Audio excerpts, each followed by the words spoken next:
Hey everyone, thanks for joining. If you're here with us already, I have a phenomenal pop-up live guest.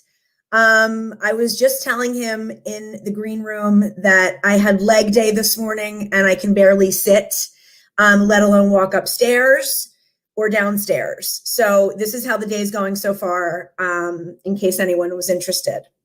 And I guess my legs were very out of shape before, but now they're not. So I have this amazing guest, Luke Wright, with us today. Let me bring him in on this fabulous, what day is it even? Hi, Luke. How are you? I just told him this, and I'm going to tell the rest of anyone listening this, that like your voice is commanding. That's the word I was looking for. It's powerful, but it's very commanding. Like it makes me want to hear what it is you're going to say. That's a good thing. Yeah, that's a really good thing. So Luke, before my daughter barges in here, because this whole like home virtual school thing is actually driving me completely bonkers, I'll have you know. Okay. Everything is driving me bonkers today, but I'm happy to have you. And I want you to tell us a little bit about, if you could give me the scoop on who you are. Tell me who you are like we just met. Oh, okay. All right. Give you a inside scoop. So Yeah. I'm from Baltimore, Maryland. So I am a huge Ravens fan. I remember when I first met you and looking at some of your posts, and I remember you had a post on, and the first thing that I remember, I was like, she has got to be a Philly girl, because I Yeah. Eagles wear. Yes, you commented I had on my green hat. I believe no matter what, I bleed green. So I am not somebody who wavers or is wishy-washy. I'm a PHL girl all the way. All right, do or die. I love it. Right. Love it. So born and raised in Baltimore, Maryland. However, my family is from the beautiful island of Jamaica. So I am, Lovely. yes. So my mom came to America in 1968, right? I think September of 68, several months after the assassination of Dr. King. Mm-hmm. And two of my uncles and my grandfather on my mother's side came to America many years before to do farm working. So they would work on farms for several months, get paid, and they would go back to Jamaica. So they did several stints doing that. So born and raised in Baltimore, growing up in Baltimore, my upbringing was a little different than the kids on the block, because if you know anything about Caribbean parents, they tend to be a little more strict than other parents. The high school that I went to is called Baltimore Polytechnic High School. And there's a huge rival between Baltimore Polytechnic and another school called City. And in order to get into Poly and City, you had to apply in middle school. So I remember working very hard in middle school in order to get into either Poly or City, because if you didn't go to either one of those schools, you had to go to your zone school. And Poly was an extremely challenging school for me. There were a lot of smart kids there, and they had two courses, right? They had an A course and a B course. Mm-hmm. A course, the pace was extremely fast. The B course, not as fast, but you're getting the same curriculum. So the A course kids kind of finished a little ahead of us with calculus and some other stuff, but we all got the same diploma. Now, let me tell you, when I graduated from Poly, I was prepared for college, but I was burnt out mentally. I just was like, I bet.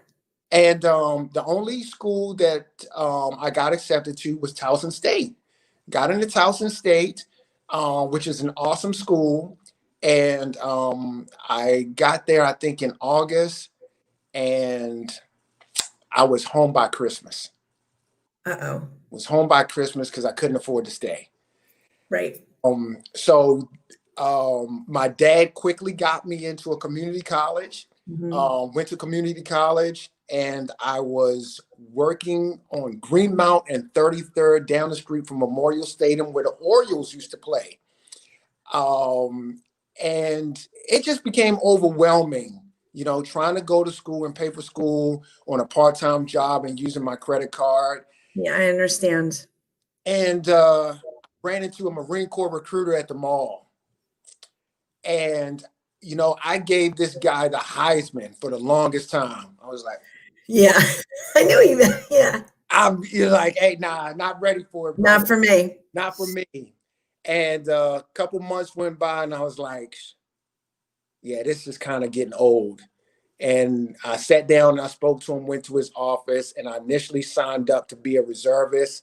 And the same day I switched it from being a reservist to signing a 6-year active duty contract. And I didn't leave Baltimore until February of 93. Graduated from high school in 91. Mhm. Went to Towson, then did a year at the community college. February of 93, my whole life changed. And I left Baltimore and went to South Carolina, Paris Island, to go to boot camp. Mhm. From there, while in the military, there was an incident where I was working in the finance. I was working in finance. They call it dispersing in the Marine Corps. So for those that don't know, sometimes the military description of jobs isn't equivalent to what we label It them really is, right. sector. So I was doing finance, and what I was doing was I was working on travel claims. So whenever civilians or military people would travel to places, I would work their claims. Okay. And we were in the office, me and a bunch of privates and lance corporals. And whenever we finished these claims, we had to stack them in these manila folders, right? We would work the claims, and we had the old school calculators with the paper where you could calculate and they would come out on the Yeah. and you would have to rip it out, that tally out and put it in the folder along with the hotel receipts, airport receipts, documents and orders. And then you would put a rubber band on maybe 15 of these claims and you would put it on the auditor's desk. And I remember specifically one day sitting in the office, and it's a group of us lance corporals on the deck, which work the claims. And over here were like 4 or 5 senior staff NCOs that audited the claims. And I remember this one gunnery sergeant who was just anal retentive, if you know what I mean. Yes, I do. And so whoever this clerk was did not put a rubber band on his stack of claims. I could not tell I couldn't tell if it was my claims or anybody else. So he begins to look through them, and it doesn't have a rubber band on the stack. And he takes the whole stack and pushes it off his desk onto the floor. Wow. Receipts, documents, and stuff go everywhere. And I'm saying to myself, if that's my stack of claims, I'm not picking it up. I'm just not doing it. Right?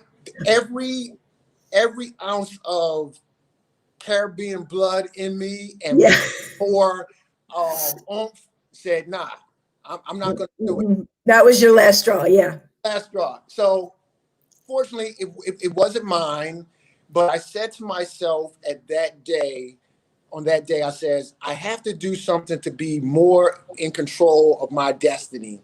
I opened myself up to applying for an officer program to become an officer in the Marine Corps.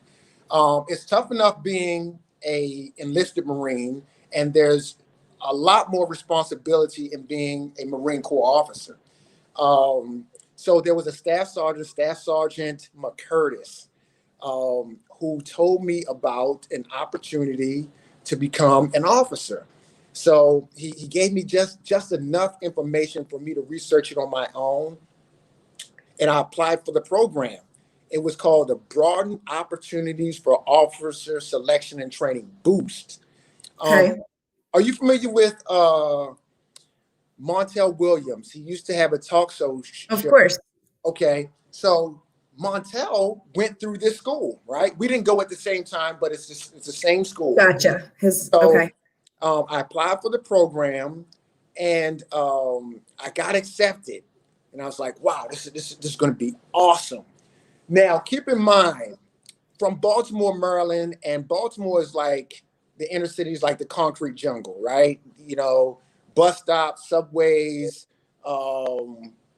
just a lot of concrete, not a lot of swimming pools. So growing up in Baltimore, I didn't get a lot of time in going to the swimming pool. I think Right. I've been in a swimming pool maybe twice. Mm-hmm. So in boot camp, it was interesting. Um, I went back to swim qual probably 5 to 6 times in boot camp. And in 1993, sometimes, you know, there was a stigma with African American Marines that, hey, you know, these guys can't swim. And it Mm-hmm. wasn't that we couldn't swim, it was just like we just weren't exposed as much to Right. the pool. Now, I will say this, in my platoon, whether black or white, the recruits that were from the southern states or from a country area, they knew how to swim, right? Those guys Right. that could find a pond or a lake or river and are exposed to fishing or whatever, they could swim whether they were black or white. And I remember struggling in boot camp a lot, Mm. learning how to swim. So fast forward, I get into the boost program, and the boost program at that time was in Rhode Island. And I go to Rhode Island, and I was reminded that in order to become an officer, you're going to be able to have to swim pretty good. Mm-hmm. And somewhere along this route, before I get commissioned, I'm going to have to learn how to swim. And do you remember Magnum PI? Do you remember Of that? course. Yeah. All right. So as a kid, I don't know how many of the people that are listening or remember Magnum PI, but during the intro to Magnum PI, there is a scene where Magnum PI is holding up this very beautiful lady in a pool, and I Mm-hmm. think she's in a bikini and he's helping her tread water or something, right? Or maybe Magnum is just wooing her. And Right. there was a event, and while I was in Boost, where there was a sergeant. I was a corporal at the time, so corporal is E4, sergeant is E5, so she has one rank above me. And the sergeant's name was Marsha Folks. And Marsha Folks, Sergeant Marsha Folks, was holding me up in the pool, just like Magnum was holding, Wow. right? And she's teaching Wow. how to tread water. Yeah. That was one of the most humbling experiences ever, right? First of all, I got this female holding me. Right. I mean, on every level, this is humbling. It's humbling, right? So it's Yeah. like, man, you're a Marine, right? And here you are, right? A girl is holding you up in the water, teaching you how to tread water. And I had to realize myself, if you want it that bad, you're going to have to be that humble. Hmm. So, That was a really defining moment for you. yes, it was. Yes, it was. So, it was Jonathan says he loves you already. He knows the scene well from Magnum PI. Hi, Jonathan. How are you? how you Hi. doing? Hi, Awesome. Michael. You're my favorite too. Nice Good. to meet you, Luke. So yeah, it was a challenging road. So there were becoming a Marine Corps officer was very challenging, and it taught me a lot of things about becoming a leader, helping other people, defining my character as an individual, becoming a team member, Mhm. um, helping my community and country. It just did so many things for me. It was just was the 22 years that I spent in the Marine Corps was just a priceless experience. So that's just a little bit about me. I love that introduction because it gave a really good sort of background to who you are and how you've become, the person that you are today. Mhm. Tell me a little bit about what it is you're currently doing. What are you getting after right now? Okay, what I'm currently doing, I currently do a lot of doing some leadership coaching, motivational speaking, and I also am a Navy JROTC instructor at a public school in Columbia Heights Educational Campus that is located in Washington, D.C., which is about, for me, about a 7 to 8 minute run from the Washington Zoo. Okay. Yeah. Okay. So what made you sort of take those steps to do that? Was it, when did you start to have this idea of I need to do some leadership coaching? How did that start for you? Wow. I would say let's go back and talk about even just motivational speaking, right? So Mhm. I remember going to Norfolk State. Norfolk State is where I got my bachelor's degree. And while I was at Norfolk State, I was majoring in sociology and criminal justice. And Mhm. I was doing a internship at the Tidewater Detention Home in Chesapeake, Virginia. And I was also volunteering at the Norfolk Juvenile Court. And I'm in my mid-20s and I got an S on my chest and I think I can conquer the world, right? Uh-huh. So I'm working at the court and at the detention center. I'm working with a lot of juveniles, and I'm thinking, wow, we're talking about recidivism and young kids going in and out of the system. And I think, man, I can do stuff. I can really inspire people and talk to parents and coaches about how to turn these kids' lives around. And I says, you know what? I'm going to do an engagement. I'm going to invite parents and coaches and aunts and uncles and grandmothers and Mhm. talk on what they can do to help these kids. So I had a friend of mine named Tanya Carroll, right? And she has an awesome story. I have to introduce you to her one day. For sure. And Tanya was able to get me a location in the building to hold this event, right? For almost no cost. Mhm. So I got some flyers made. I gave them to my friends, to my associates, people at the court, people at the detention center. I posted them on telephone poles. I shared Mhm. them just everywhere. And I remember the day of the event. I pulled up to the event in my 91 Volkswagen Jetta, right? And Uh-huh. had a sunroof, but you had Good to cars that last, though. They last. they last, right? And so I pull up to the event, and I think it was at 7. It started like at 6:30 or 7. And sadly, the only people that showed up to the event were me and the guy that opened the door, to open the building. Really? There was not even anyone to throw fruit at me. And it wasn't a time when really you could track RSVP. I mean, it was like you had no idea. It could have been 1,000 people. It could have been one. So you had no idea to gauge that. It's Yeah, not like now. there's no Google, there's no YouTube, there's no Snapchat, there's no, Right. right? I Yeah. I want to say I think I might have had the Nokia phone at that time, right? Like the little one with the antenna that was built in. Yes, yes.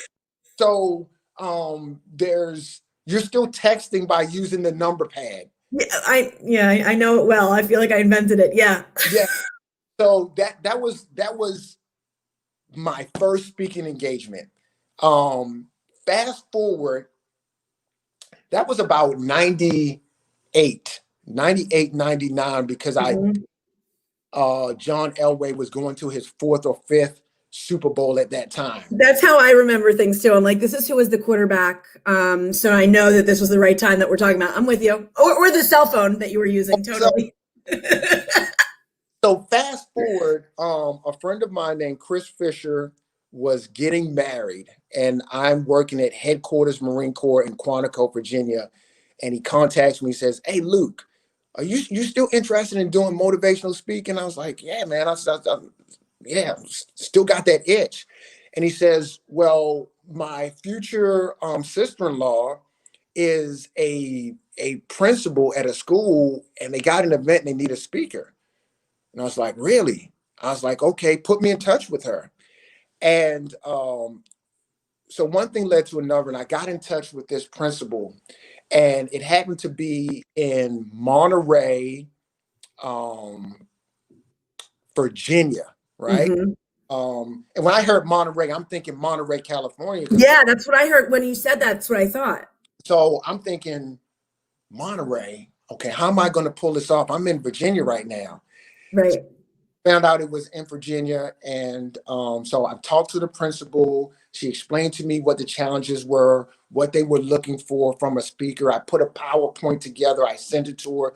She agreed to it, and she says, "Okay, here's the date." And I was like, "Okay, I'll do this pro bono because this is kind of my first time." Yeah. And she says, "Nope, we're gonna pay you, right? And we're gonna put you up." And I was like, "Okay." Okay. So I think during this time, we're still kind of on the MapQuest thing. And so I looked this place up, and it's quite a drive from where I am. Yeah. And I remember the day of the event. I start off on my trek to go out to Monterey, Virginia. And as I'm going out and I get there, the scenery is breathtaking, right? Really? As I'm going, I get off the main road, and then there's just like two lanes, one going, one coming, and then I can see the river as I'm driving, and I'm like, man, this is beautiful. I just want to stop and take a Take couple. it in. Mm-hmm. And then the road begins to wind, and I go up some hills where you're driving like at 30 miles an hour. It's very narrow. And then I finally get to a small town before the town where the school is, and I stop at a gas station.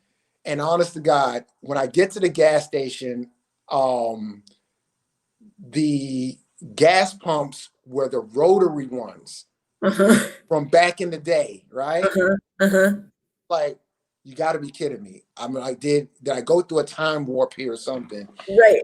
So I step in, and they tell me, hey, the town you're looking for is just a couple minutes up the road. And I was like, okay. I think I bought a soda or something, and I continue into the town. And when I get to the town, they were having a maple syrup festival in the town. Okay. And like, wow, this is interesting. It was a very small town. And I remember right beyond some of the stores in this small town, it looked like maybe Mayberry or something. And there were, I think, some sheep or goat, on the land. I was like, So man, you're in the real country here. real country. Mm-hmm. And it turned out being a wonderful experience. The principal met me at the hotel. We had some small talk. I stayed at a historical hotel.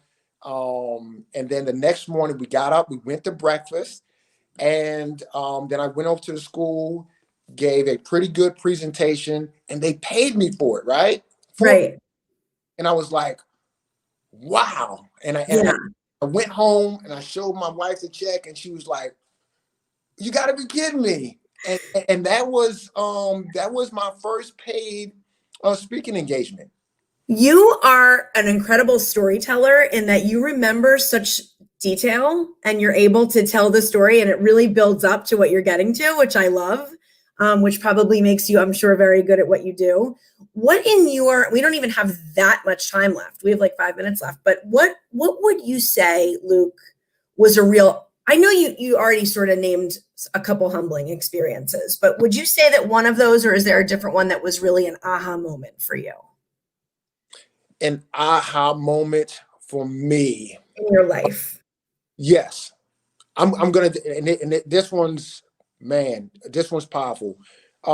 I've made a lot of mistakes, right? As we all have. In my life, and the aha moment was in 1995. I'm stationed in Camp Pendleton, California, and hey, I'm a young Marine. I've been in maybe like a year and a half, and newly married, and my wife is pregnant, and I have a chance to go on a deployment, right? Go to deployment, and go out to sea. And I think I was supposed to be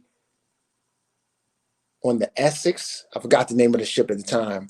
And as I understood it as a young Marine, this was a way to get promoted. And I'd heard stories about Marines going out on deployment and their wives delivering while they were on deployment, and them having a support system from other wives and so forth. And I was like, all right, it's going to be okay. Right. Yeah. Yeah. My wife never said to me, like, hey, this bad idea, this bad juju. I didn't move from Baltimore to California for you to leave me by myself with a baby. Right. And she started to have some complications, right? And she had a incompetent cervix, and we found out that they want to put on bed rest. And so the doctors and the Marines made a call and said, hey, we're pulling you off of this deployment. Mm. And they pulled her off of the deployment, and my wife was put on bed rest, and she started to have some complications. And I remember being in the room with her. My wife was in the bed, and the doctor, and this closed room session. And we found out that she may deliver early. Mm. And the doctor said, hey, if your wife delivers at this time, there's a 50-50 chance that the baby's going to make it. Mm. And that was the first time in my life that I felt like, hey, I'm about to pass out here. Mm-hmm. I think I laid down the wall. And my daughter was born at 6 months. Mm. At 6 months, and she was a pound and 12 ounces. She was how big? A pound and 12 ounces. Wow, really? Right. So oh my God. There is a teddy bear that is about this size, right? And I still have the teddy bear upstairs in my closet, and the teddy bear towered over Taylor. Wow. And that was the moment that I realized, Luke, you're not as smart as you think you are. It like set you straight. It got your head straight. Oh man, did it? You know, and it taught me that life is just so precious that I didn't understand anything of what I thought I understood. I completely understand that. So she was born at 6 months, a pound and 12 ounces, and she stayed in the hospital from March 20th when she was born until we didn't get to bring her home until June. Wow. So that was a very humbling experience for me that made me realize that I was not even a rice grain in this universe. And I didn't know a millionth of what I thought I knew about being a dad, a husband, or a leader. So that was a real turning point moment for you. Yes. Wow, that is definitely an aha moment for sure. And I'm glad that she's, healthy and well. And that's a beautiful thing. And I know what you mean, where you just get hit and you're like, shit, I don't know shit about shit. I mean, I thought I knew everything, and I know I don't know anything. And it's very like you hit that wall. Yeah.